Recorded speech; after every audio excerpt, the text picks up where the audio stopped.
Hey everybody, this is Josh, and for this week's Select, I've chosen our August 2021 episode on child labor. It's one of those rare episodes that contains a mention of an episode that we should do that we actually did, the Newsy strike. So it's significant for that reason. And it is a fairly bleak episode, as you might guess, but it also goes to show how far we've come. Welcome to Stuff You Should Know, a production of iHeartRadio.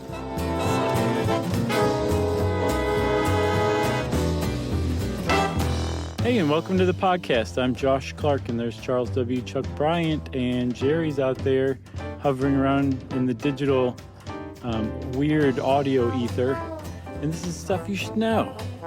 This is going to be a good, uplifting, fun one, a bouncy, light one. I think so. And it's, hot off the presses from our, my daughter just wrote this episode for us. Yeah.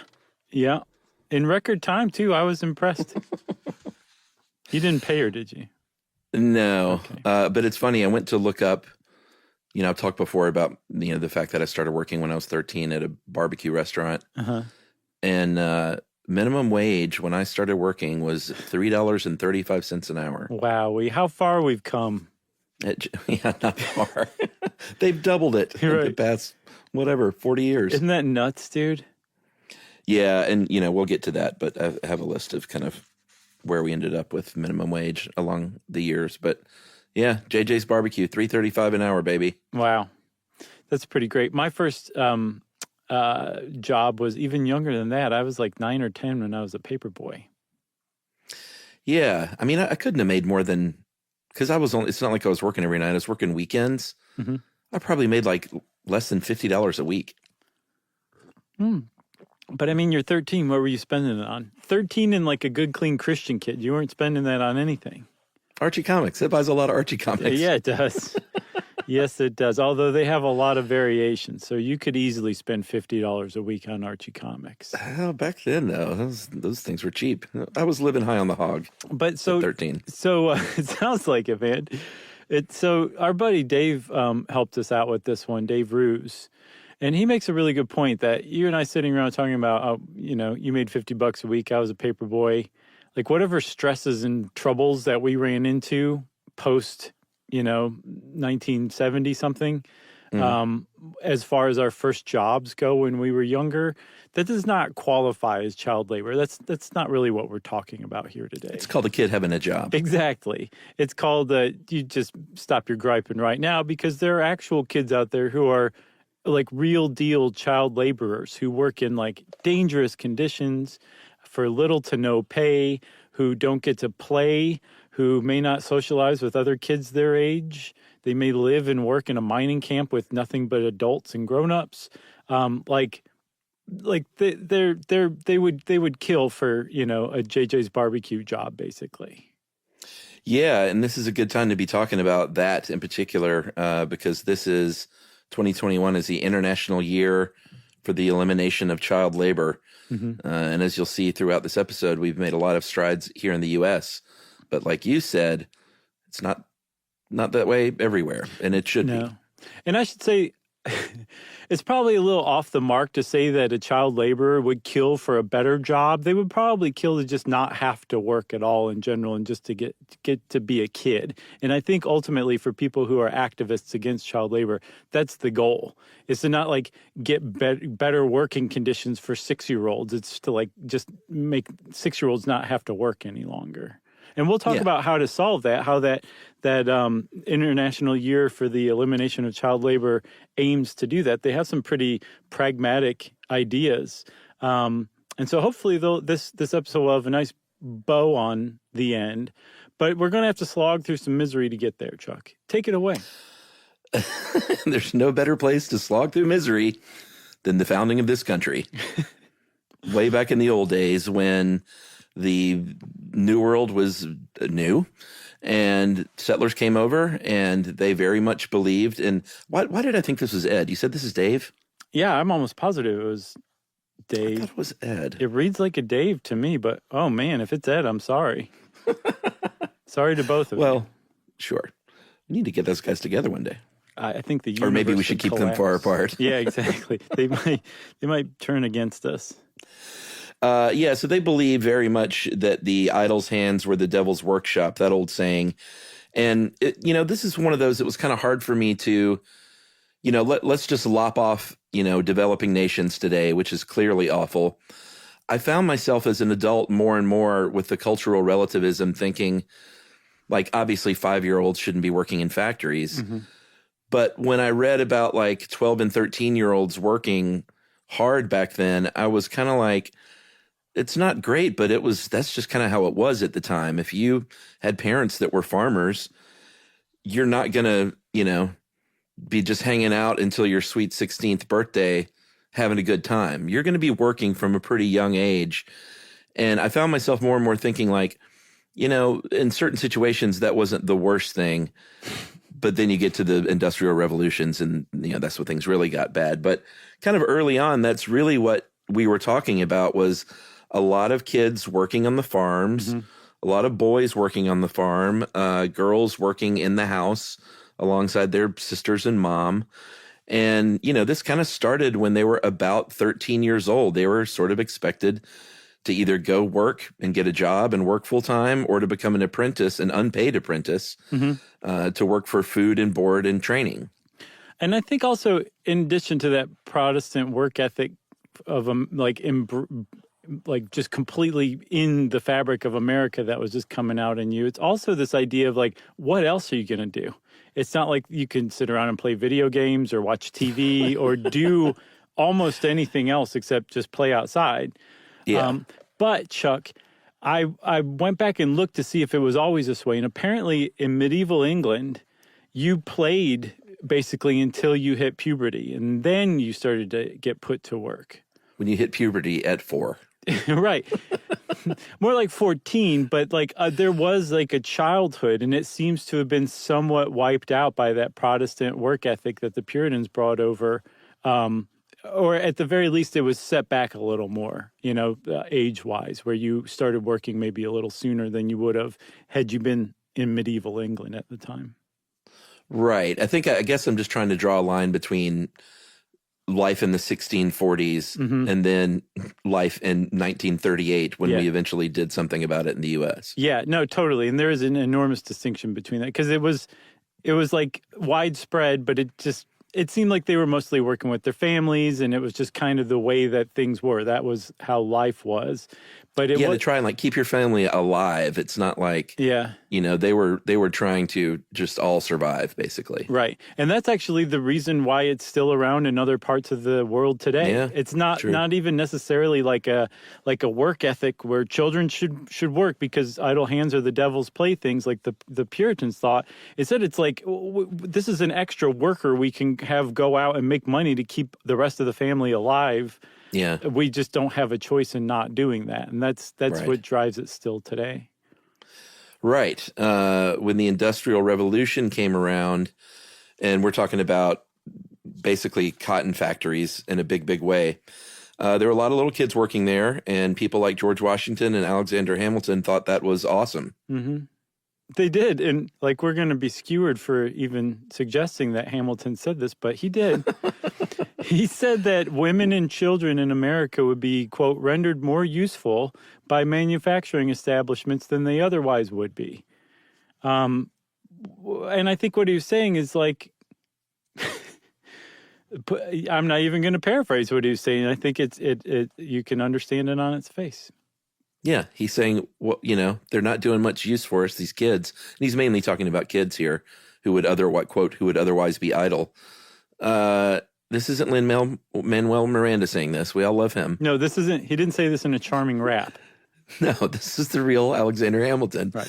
And again, it was just a different time. But even way back then, in the early 1800s, not everyone thought this was a great thing. Mm-hmm. There was a future mayor of Boston named Josiah Quincy. Diamond Joe Quimby.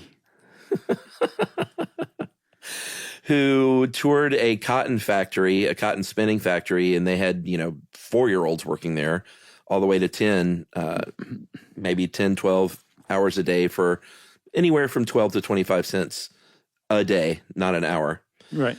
And he said, Compassion calls us to pity these little creatures, plying in a contracted room among flyers and cogs at an age when nature requires for them air, space, and sports. There was a dull dejection in the countenance of all of them. And, we'll get to some of these photos of some of these kids later on. When you look at them, they look like beaten down miniature adults. Yeah. Yeah, they really do. They look like us. Exactly. They look ready to retire. They look unhappy. They look, just beaten down, but they're miniature and they're kids, they're children. And it's really upsetting to see that, a photograph of that. I'm sure it's even more upsetting to see it in real life. And that's actually how a lot of change came through, was just people being exposed to seeing that and it kind of being shocked, having their conscience shocked. But as potentially like bad as it was for the children of colonial America who were forced to work, it got way, way worse when the second industrial revolution kicked off, the one powered by steam and steel and railroads. And little hands. And unbridled capitalism. When you inject unbridled capitalism into an economy that allows for child labor, you can imagine that things are going to get much, much worse for the children before it finally gets better. That's right. And things did get worse. When all of a sudden you have a robust steel industry and coal mining industry, you have railroads that need this stuff in a big, big way. Mm-hmm. And they, partially kind of ran out of workers and partially just saw what was right underneath their noses, which is these kids who at this point, they had long known that they could work and farm and work hard. So they said, you know what? A lot of these families in rural America, farming dried up a bit, so they moved to the city. A lot of it was immigrant labor, as millions of people came into the country from Europe, fleeing their poverty, famine-stricken countries. And no matter where they came from, it was all under the thumb of the robber barons, which was, I can't remember when we did it. It feels like 2 or 3 years ago, but pretty good podcast on the robber barons. Yeah, and we also talked about them in our book. We talked about keeping up with the Joneses. They played a big role in that too. But yeah, so like the robber barons got rich through innovation, through consolidation, through some pretty clever stuff. A lot of them invented new techniques or processes or procedures. So like they definitely were doing something. They were being productive, but they also got to be filthy rich off of the backs of immigrant labor, child labor that they directly exploited. And it was basically like there was just nobody looking out for anybody else at this time. It was just such a period of such enormous economic insurgence that there wasn't anybody who was sitting there saying like, whoa, everybody, we need to stop and really think about this and do this in a much more directed, smarter, healthier way for our society. It was like, It was like, just go. Let's see where this takes us. And a lot of people got trampled underfoot, and that definitely included children laborers or child laborers. That's right. And I think that's a good time for a break. Yay? Yay. That's 2 yays. Any nays? Mm-mm. So we'll be back and we'll talk a little bit about what some of these jobs might have been in the late 19th century for these kids right after this.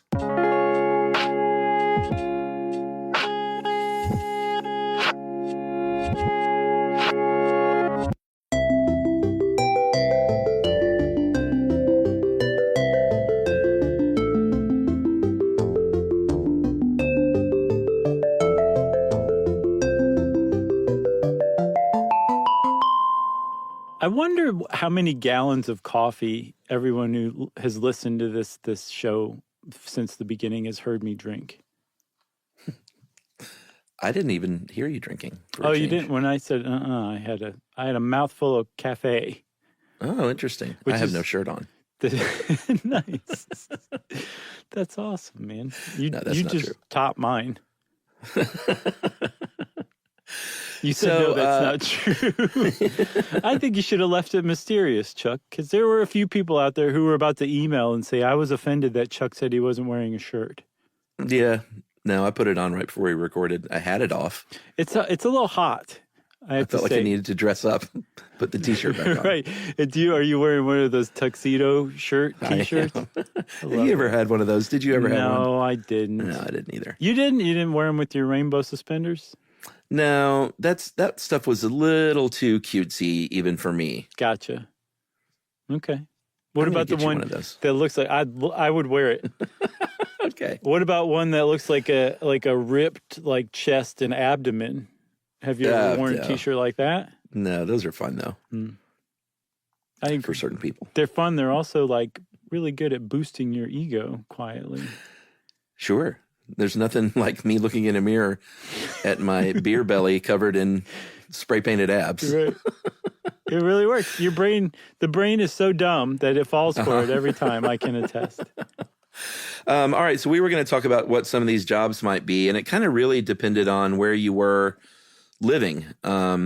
If you lived in the city, or if you lived in a company town where they had these factories, you were going to be working in factories. If you lived out in the rural areas, you can be working on farms. And most Americans still lived on farms at the time. So Yeah, sure. most child labor took place on farms. But if you were on that farm, you're going to be picking cotton and tobacco. You're going to be picking a lot of stuff and doing all the sort of stuff that goes on after the picking, which is Stemming, de-seeding. all that stuff, shucking. Yeah. That's stuff I did when I was a kid. We had a big, big garden, and my mom took us to the cannery, and it was awful. I hated it. She took you to the cannery for a sightseeing trip or for work? To can. So there was a cannery that your mom went to. You guys had so much stuff you had to go to a second location to can it? There was a cannery in DeKalb County, Uh-huh. a sort of industrial cannery for the people. Okay. And we would take green beans and corn, and we made preserves and all kinds of stuff. And they had you could can your own junk there. Sounds like a Like a socialist lot of it. utopia.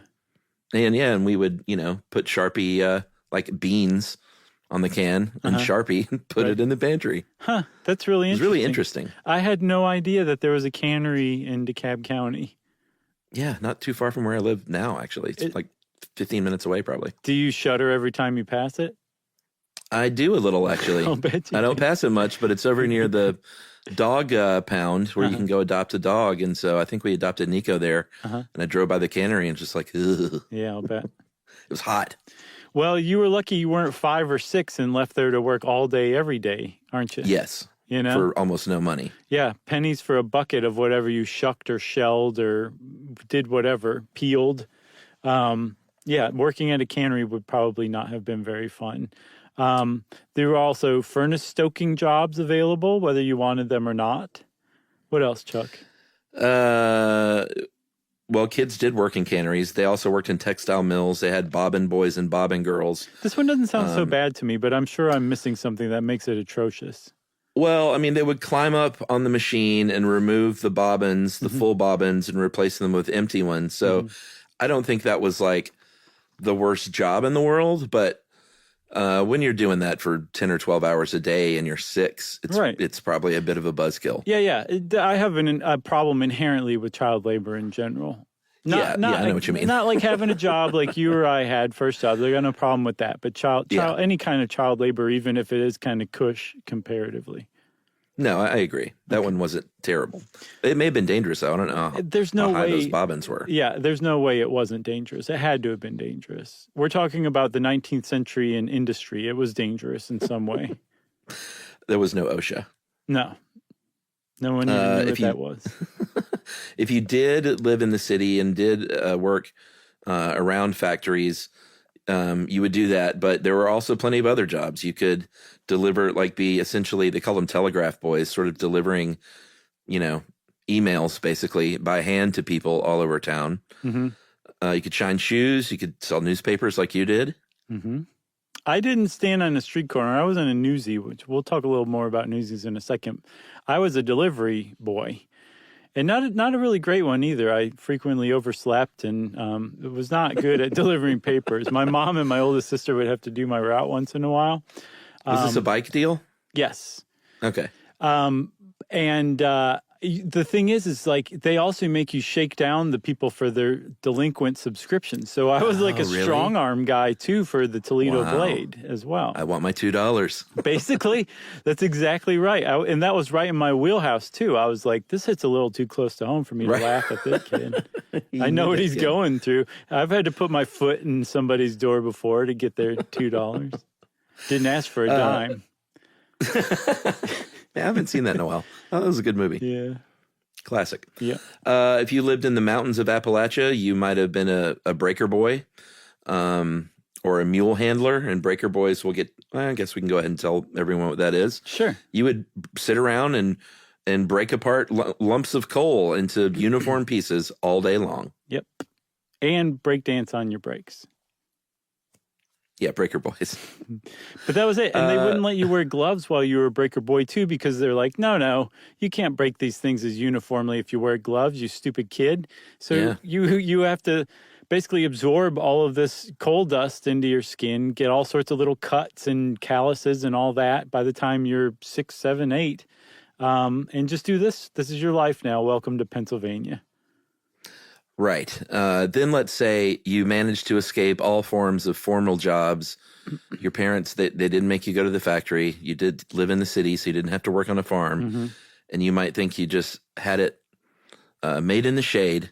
Not so, because there was plenty of jobs that you could do right there from your cruddy little tenement apartment, like weaving baskets or making paper flowers or hand rolling cigars and cigarettes all day long and selling them. Yeah, it was like, your whole family worked on a farm, or if you lived in a tenement, your whole family worked, in what are called tenement industries. So there was basically not a lot of escape. I get the impression that you basically had to have wealthy parents to not be forced into child labor at the time.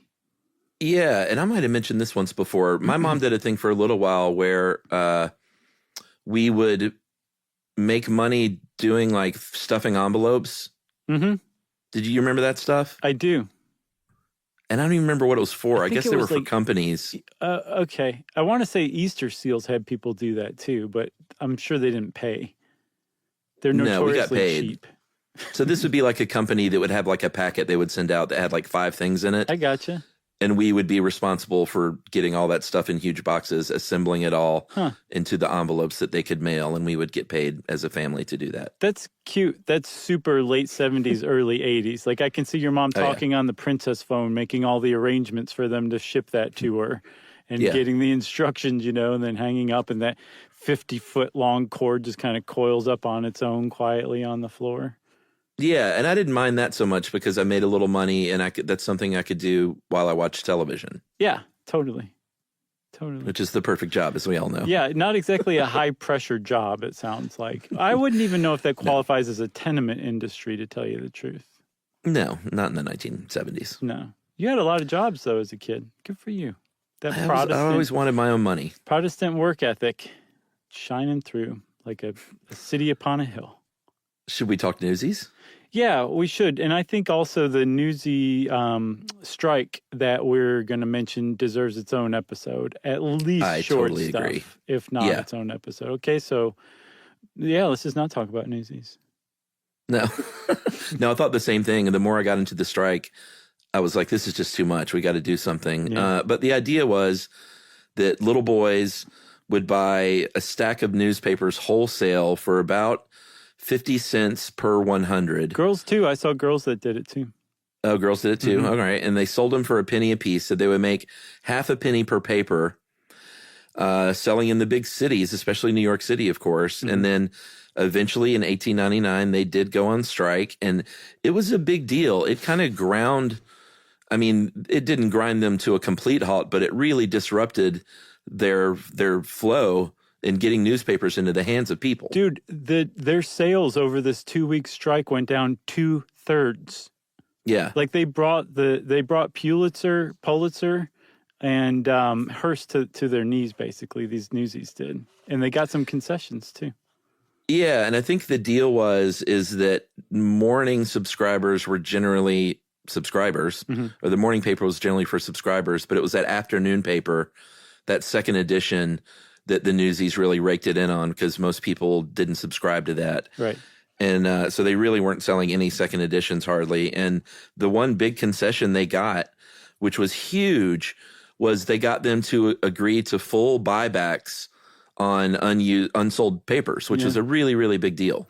But it also really kind of goes to show you how much the newspaper barons believed newsies were scrappy enough that they wouldn't just sit around and be like, I don't have to sell these, I don't have to worry about this. They'll be bought back anyway. I don't have to work to sell them. Well, but buyback just means they give them back the money they paid for them. It's not like they would make any money. They would just, in fact, it incentivized them, I think, to take out more papers and sell more papers because they knew they wouldn't be stuck with them. Yeah, totally.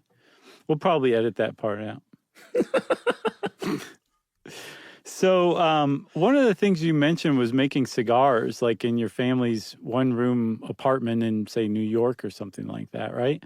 Yeah. That was apparently really bad in that not only did you work long hours for very little pay and cramped working conditions with your family on top of everything else, you would frequently come down with nicotine poisoning as a little kid because you're rolling cured, sometimes you're handling uncured tobacco, and you're ingesting lots of nicotine through your skin at the time, in a single day. And so you might be nauseated, you might be dizzy, you might just turn green. It can get worse than that too. You actually can suffer respiratory distress as well. And apparently this is a big problem still with child laborers in Zimbabwe, because I think about 20 years ago, that country doubled down on their tobacco production. And now it's like one of the biggest exports of Zimbabwe. But it's also a very poor country, so they use child labor a lot. And so children are still to this day being exposed to tobacco, and they're handling tobacco, they're rolling stuff, they're rolling cigars, they're sorting it. The kids and tobacco should not be in the same room together, basically. Yeah, it never occurred to me that I guess it would be a transdermal ingestion, right? Yeah, totally. But sure, I mean, you put tobacco on bee stings and all kinds of things, so of course it's going to get into their skin. Yeah, and having gotten myself sick on tobacco a time or two in my life, I can tell you It is not pleasant. And to do it against your will just because you're handling it for your job that you don't even want that sounds torturous, actually. Yeah, I love that story. Should you retell it for people who haven't heard it? Are you talking about 8th grade in the tree fort? Was that when you smoked a whole pack of cigarettes and got sick? It was more like a pack and a half. Okay. It was right after I first started smoking, and I was like, unbelievable. I was like, I really like how this makes me feel. Let's see how 30 of these things make me feel. And I was sitting there reading comic books up in the tree fort in the woods that my friends and I had built. And I just went too far, man. I felt so bad. Oh, man. Like that green. Is rough. Like I felt like I looked green. It was bad news. That's one of those moments where you really wish you could have video footage kind of what that looked like. I kind of hope when I die, it's a little bit like Defending Your Life, so they can show. Right. I'll be like, show me that one. We can go over the other stuff, but I really want to see that clip. Yeah, Rip Torn will be there. Yeah. The upshot of this, though, is do not ever start smoking. I deeply regret ever having started smoking as a kid, as an adult. It doesn't matter. Just don't ever start smoking and do yourself a real favor. You did a great job quitting, though, and you never looked back. Nope, I didn't. Good job. It was surprisingly easy because I was worried. Hold on, one more thing. Yeah. I think if there are people out there who are considering smoking right now and are worried about the time they're going to have, one of my big worries was that I was going to spend every day of the rest of my life wishing for a cigarette, and that's just not how it goes. Like you spend a week, 2 weeks, if it's really bad, maybe 3 weeks, really longing for a cigarette, and then it starts to get easier and easier, and then eventually you're grossed out by the thought of cigarettes and people smoking cigarettes around you, and you don't ever want to see one again. So if that's what's keeping you from quitting, don't let it, because that's not how it is. I like that. Good PSA. Thanks, man. Thanks. I think before we break, maybe we'll just go over some of these final stats here. At basically the peak, and about 1900. By 1890, 1 out of every 5 kids under 16 was working. 1.7 million kids under 16 was 6% of the total workforce in the 1900 census. And that's just kids who were registered to work in these factories. Like, that does not include these kids rolling cigars in their house or the kids on the family farm. Right. So it was much, much higher than that. Yeah, because I think 2/3 of kids in general in the country worked in agriculture. So yeah, if they were not counting agriculture, they missed out on a lot of kids in that number. And that's still a staggering number in and of itself, 1.7 million. Yeah, and if you're wondering back then what effect this had on education, just a snapshot from Philadelphia in 1900, 15% of 13-year-old boys had left school to work, and I think half of 15-year-old boys were not in school anymore because they were working. And like a significant portion because they were naughty. Right. Yeah, they just didn't want to do anything. But get this is the staggering one to me. 17-year-old boys, only 10% of them were still in school in 1900 in Philadelphia. That does not bode well for the future of an economy. And I think that actually is one reason why public education became so much more compulsory, and one reason why people came around to anti-child labor laws is the idea that no, there's a lot more that they could be doing than just working in a factory almost literally their entire lives. Like, we can do better, and we can build a better society and a better economy if we invest in their education instead of robbing them of it. All right. I guess we'll take a break and talk about when that started in earnest. And it wasn't just then when you mentioned it.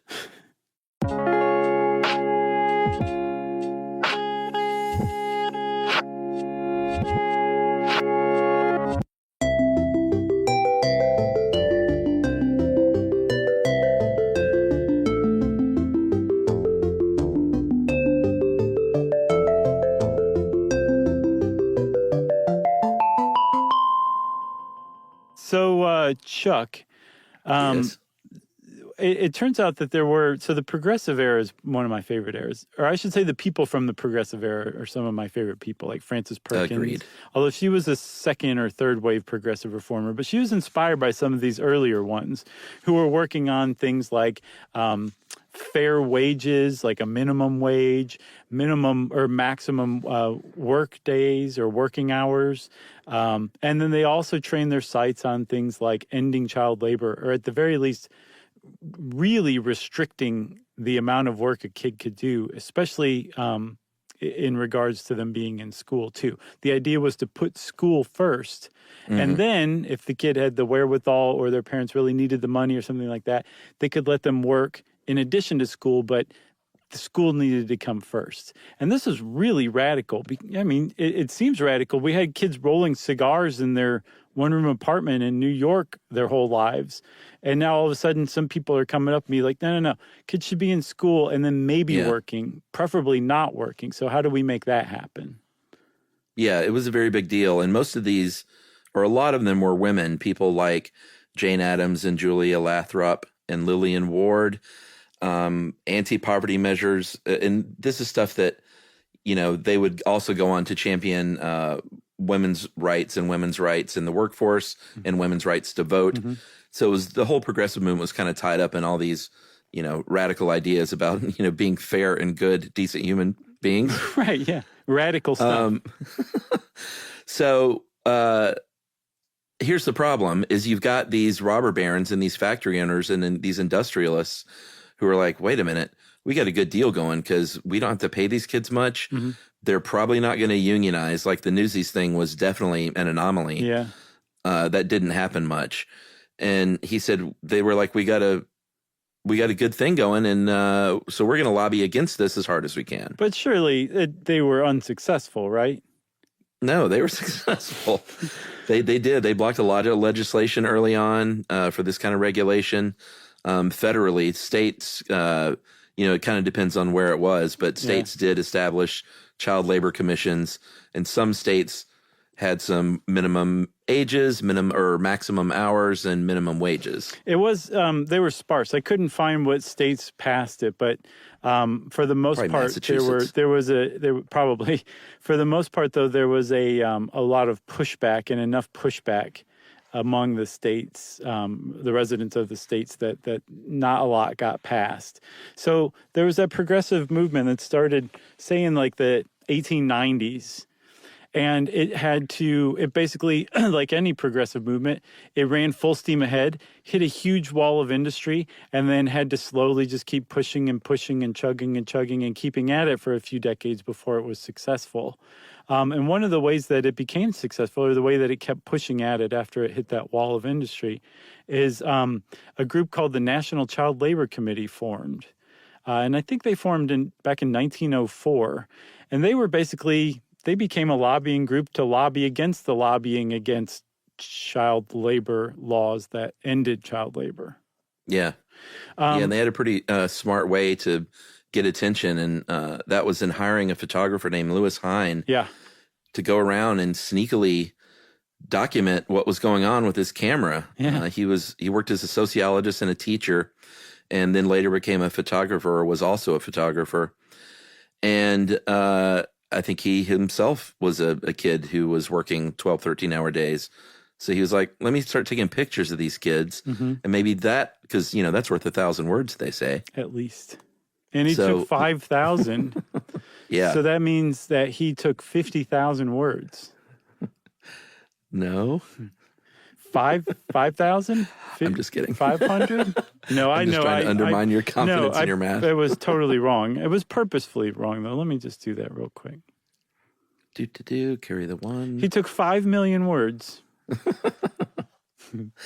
That's a lot of words. And if you go back, you've probably seen a bunch of these pictures. If you've seen pictures of very unhappy kids outside of a coal mine, or standing on mountains of shucked oysters, or standing around factory machines like Little Men Sure Adults, they were probably Lewis Hine's photos. Yeah. I mean, 5,000 photos, all archived in the Library of Congress, from what I understand.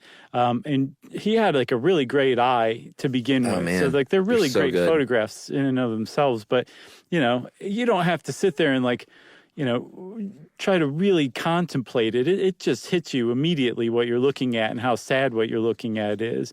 And so he and the National Child Labor Committee got these into newspapers. And like you said, he was very sneaky. He would pose as different things. One of them made sense to me, the industrial machinery photographer. Okay? Yeah. Got that. But what excuse would a Bible salesman have for taking photographs of the kids at the factory? I could not find that to save my life. I mean, the only thing I could think is that got him in the door. And then maybe he was like, and I just love kids, and can I take some pictures? But I don't know. And this is a time before stranger danger, I guess. So they were like, sure. Right. I mean, they're child laborers. I don't care about them. Yeah, he also, he wore a special jacket where he had the buttons on the jacket aligned in known measurements. So if he went over and stood, like he would take a kid's picture and he would ask, they're documented like their names and their ages and stuff as best he could, but he would go stand next to them if he felt like he couldn't outright ask what their age was to kind of tip off that maybe he was not a Bible salesman. Right. And, if the kid went up to the second or third button, he would know roughly how tall they were, or no, he would know how tall they were, then roughly how old they were. Right. The other Unless thing, they were giants. Right. Right. Yeah, I'm sure, he didn't get them all right, but, you can't win them all. But the other thing that made it, that jacket special, Chuck, was that the lining was made of a T-shirt of a ripped chest and abdomen. And it would make him feel really good about himself when he put that jacket on. Oh, that's good. Nice callback. When did things finally change, though? Well, they started to kind of change. Like these pictures shocked the conscience of the nation when they saw them, when they made them into newspapers, and they were accompanied by muckraking articles about how bad these conditions were, and shame on you, America, for turning a blind eye to this kind of thing. But it wasn't like an instantaneous switch was thrown. It still took decades. I think the first proposal for anti-child labor legislation came in 1906. Senator Albert Beveridge of Indiana was the first to propose it. Got taken up in 1916 by the Keating Act that was actually passed, but the Supreme Court shut it down. And then there was some more legislation that there was a constitutional amendment, actually, that got passed but wasn't ratified by the states. And then it wasn't until the Great Depression and the New Deal that it finally got passed. And I think if it were just the New Deal, it wouldn't have gotten passed. But the Great Depression changed things socially enough that it opened the door for an end to child labor in America. Yeah, like ironically, I think massive unemployment with so many adults out of work, they couldn't turn around and just hire kids to do these jobs for lower wages. It was, I mean, even at a time when a bad look didn't really matter as much as it does today, they even knew that that was a really bad look and that they probably couldn't do something like that. So Yeah. eventually the Fair Labor Standards Act of 1938, thank you, Francis Perkins, our old buddy, That's right. among others. This finally set a national minimum wage for the very first time, maximum number of hours for workers, and then child labor limitations, notably that if you are under 16, you cannot work in manufacturing and you cannot work in coal mining at all because they're just too dangerous. Another couple of things it did, it established overtime, time and a half. Oh, yeah. So if you went over 40 hours a week, you could only work up to 44, but you could work 4 hours at time and a half. And that very first minimum wage was 25 cents an hour. Man. 1939, it went up to 30. 45, it went up to 40. In 1956, it finally reached $1. Ka-ching. And it didn't crack $6 until 2008. I know, dude. It's just shameful. Isn't that nuts? We definitely need to do a minimum wage episode too, because it's just not as cut and dried as, just raise the minimum wage. Like there's just, like there's a lot to it. And I really want to do one on that. Yeah, I hadn't really kept up with it because before I got salary jobs, I worked as a waiter for 15 or 20 years or something. So, or as a PA on movie sets and TV sets. And that's not a hourly thing either. So like I hadn't had an hourly rate job since college. So I didn't really know, kind of how it changed over the years. I did not know it was 2008 when they cracked $6. That's really low. It really is. That's just not okay. And it's still at 7 something right now. It's I think not it's even 775. No, it's 7.25 actually. I think that's the national minimum wage, right? Yeah, again, some of the states are raising stuff slowly but surely, but that's the federal one still. Boy, this says Alabama doesn't have a minimum wage. Is that right? Is that possible? Yeah, that's possible, man. That is I'm going to have to look into that. That's on the fly. So, we'll do a whole one on minimum wage for sure coming up. Agreed. But you said that the Fair Labor Standards Act was passed in 1938. And it still basically governs child labor.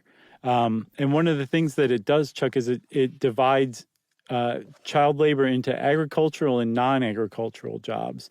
And with agriculture or non-agricultural jobs, there's like a pretty decent amount of protections. Like kids can't work in hazardous stuff until they're 18, things like blasting, mining, forest firefighting, that kind of stuff. That if you're under 16, you can only work a maximum of 3 hours a day during the school year. There's some exemptions. Did you see the thing about home-based wreath making? Yeah, so you cannot, non-agriculturally, you cannot work if you're under 14 at all. Like I could not have worked as a busboy at 13, right? Supposedly, but I still did. Right. Unless that was passed since then, because this thing's been ratified a million times, or not ratified, but amended. But if you're a child actor, you can work if you're under 14, obviously.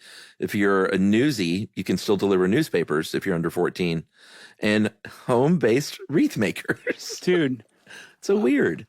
It is weird. And not only is it home-based wreath making is exempted from child labor laws in the United States, it has to be a specific kind of wreath. It has to be mostly evergreen wreaths. Wow. So if you're making wreaths, and it has to be at home, if you're having your kid make wreaths at home and they're not mostly evergreen, that's illegal. And if they're making things out of evergreen that are not wreaths, like say garland, that's illegal. Specifically homemade wreaths that are mostly evergreen. It's really, really interesting. It's one of the most bizarre facts we've ever talked about on this episode, on this show. Yeah, for I'm sure. going to keep that one in my pocket. Totally. But agricultural, though, they have like very little protection, like almost shamefully little protections. Yeah, if you're 16 years old and you live on your family farm, they can work you. There's no limit on how many hours they can work you. You can work jobs that the Department of Labor considers hazardous. I think 14-year-olds also can work unlimited hours if it's outside the school day. And then kids as young as 12, I think actually 12 and younger can work with parental consent. Yeah. Like Still. Basically unlimited hours, or at least up to 72 hours. And that's during the school year as well. And as a result of this, 55% of child farm workers graduate from high school here in, the 2020-ish. Yeah, in the United States we're talking about, and 100,000 of them are injured on the job every year, child farm laborers. Yeah, and so they're trying to get all this changed. Yeah, they're basically saying like, look, just take these things that we apply to non-agricultural jobs and apply it to agricultural problems solved. And that would solve a lot of problems. I'm sure it would create a lot of problems that you and I are unaware of, not being farm folk. But it would solve a lot of the child labor problems that child labor activists have issues with. It would do nothing for the much more rampant problems that are endemic around the world with child labor, where a lot of it resembles basically how America was with child labor at the during the Gilded Age. Yeah, 158 million kids are estimated to be the victims of child labor around the world. The good news is that's down 30% from 20 years ago. Mm-hmm.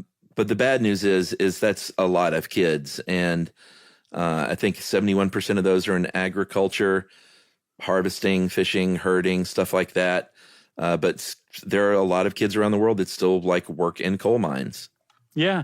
Like that's too narrow for an adult. It's too dangerous. You go in there and do it instead. And they'll work at wildcat gold mines. So they're having to like separate gold with mercury. So they're getting mercury poisoning at a young age, which really messes with you developmentally. On tobacco farms in places like Zimbabwe, not only are they having to get, nicotine poisoning, they're also being poisoned by, toxic pesticides that are used on the crops and stuff too. So like these kids are working in like deplorable working conditions. And there's just some really basic stuff that needs to change that would just free the children of the world around from what is essentially like indentured servitude right now. Yeah, and there's 4 kind of basic things that the ILO says we can do around the country. And they, like you said at the very beginning, they're very pragmatic. They all make sense, and they would really make a difference. And the first is expand access to education. Get kids in school and get rid of fees to be in school, and put them, if they're in a school situation, they're way less likely to join the workforce. That's what our friends at COED do. They're like helping get kids off of family farms and into schools by removing any barriers between them and school. Yep. It's all through education. It's a great, great organization. Yep. What else? And that's, by the way, the cooperative. I always say that word wrong. Cooperative for Education. Yeah. Look them up. We've championed them for years. And we got a little fun thing coming up that we're doing with them that you guys might be interested in. So stay tuned for that. Yeah. Let me see. What's the next one? Help families meet basic needs. This could be a universal basic income. It could be a monthly stipend. But basically, so families don't have to send their kids out to work to provide at the most basic level. Yeah, and a way that you can help that is through Kiva, by making microloans to people so that they have the capital to grow from initially. Yeah. There's also like if you make sure that adults are getting better wages and pay and their rights are protected, it makes their children less likely to be forced into the workplace to begin with. Because it's not, again, there's not like adults the world round saying, our kids need to be working because they're lazy. Like their kids need to be working because the adults aren't getting paid enough. And if you make sure that if you're a Western company and you make sure that you're paying everybody a fair wage, there's a good chance that you can eradicate child labor from your supply chain. Yeah. And then the last thing is just enforcement. They can put all the laws that they want on the books, but unless someone's going to actually work on enforcement, then it really doesn't matter much. So that's really sort of the last step is funding for enforcement. Yeah. And Germany actually just passed a law recently that demands that its companies do due diligence and examine their supply chains to see if there's child labor involved and to do something about it. It doesn't have like as much teeth as Human Rights Watch was saying that they wish it had, but it's a good first step. And hopefully the way that progressive nations will start moving. That's right. Two things. Big shout out. I can't remember his name, but the young listener who was mowing the lawn for his dad and wrote in to request this episode. I think. Oh, that's right. I think he prompted this episode. So hats off to you, young sir. I hope you can kick up your heels for a little while. And then also, this was indeed a Dave Ruse joint. So Thanks again to Dave for this one. Right? That's right. Since Chuck said that's right, everybody, it means it's time for listener mail. I'm going to call this, I think it's just thanks. Hey guys, writing in from Louisville, Kentucky to say how much I love the show, even though Josh said the KFC Center was in Lexington. I'll never live that down. Your correction put a smile on my face, knowing that there are other Stuff You Should Know fans near me. I work in long-term care and use your podcast in many different ways. I help people with cognitive impairments set up their tablets and such for enrichment, socialization, and stimulation. Nice. And one of the first activities I show them is how to access entertainment with an educational podcast. Everyone can find something they want to learn about on Stuff You Should Know. I also help people find ways of remembering new information and use your short stuff episodes for those with shorter attention spans. And finally, my own enjoyment is a factor. I listen to many different podcasts during my drive to and from work, but only Stuff You Should Know has the ability to get me into a different headspace. I attribute that to Josh and Chuck. None of these topics would be nearly as interesting without you guys. I've cried and laughed, sometimes both, in all of your episodes, even the really mathy ones. I feel you on that one, Chuck and Josh. Yeah. Oh, that was a dig. That wasn't a dig. Are you a math guy? No, but I like to think I am. Okay. Sorry about that. The episode on snake handling is a personal favorite. I appreciate and absolutely love the show and everyone that works on it. Thanks for keeping it going. I hope to see y'all in Kentucky. And that is from Ellie.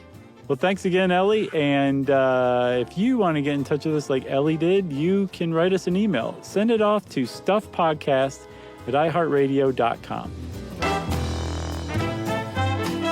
Stuff You Should Know is a production of iHeartRadio. For more podcasts from iHeartRadio, visit the iHeartRadio app, Apple Podcasts, or wherever you listen to your favorite shows.